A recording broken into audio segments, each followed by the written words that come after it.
পরে video share করছি, তোমরা দেখতে থাকো। তোমরা দেখতেই পাচ্ছ আমরা হরিদ্বারে চলে এসেছি। এখন বাজে প্রায় 11:30।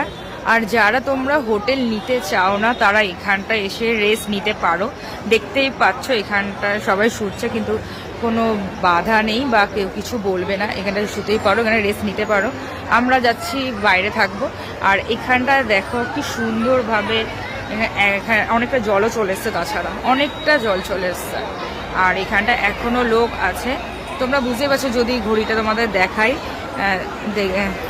দেখো এখন প্রায় 11:20 বাজে। আর এখানে এখনো কত লোক আছে। এখানে কোনো ভয়ের কিছু নেই, তোমরা থাকতেই পারো। বাচ্চারা নিয়ে আসলে বাচ্চাদেরকে রাখতে পারো।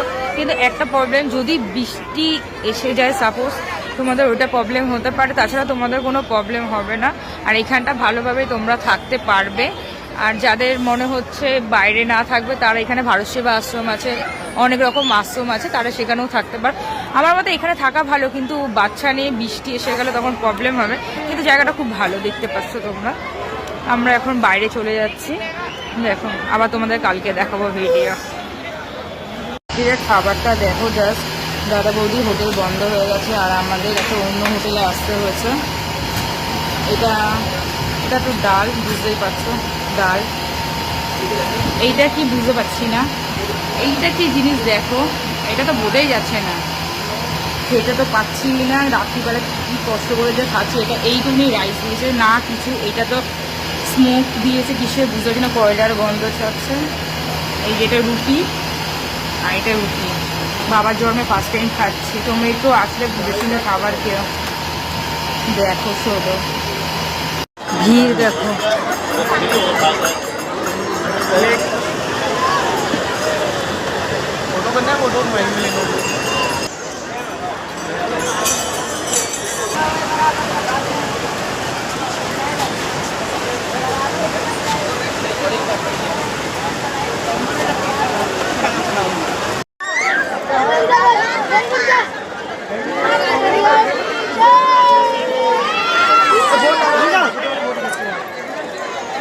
বড় শিপটা। আর এইটা হচ্ছে ধনুক ব্রিজ। আর এখানে জলের স্রোতটা দেখো, আর লোকের ভিড় দেখো, কত লোক হরিদ্বারে। এটা ভিড়টা দেখো শুধু, কত ভিড়। তোমাদের যদি এই হরিদ্বারের ভিডিওটা ভালো লাগে তাহলে লাইক করো, কমেন্ট করো। আমি আরও নতুন ভিডিও তোমাদের সাথে শেয়ার করব। আমাদের তো খুবই ভালো লাগলো জাস্ট দেখ।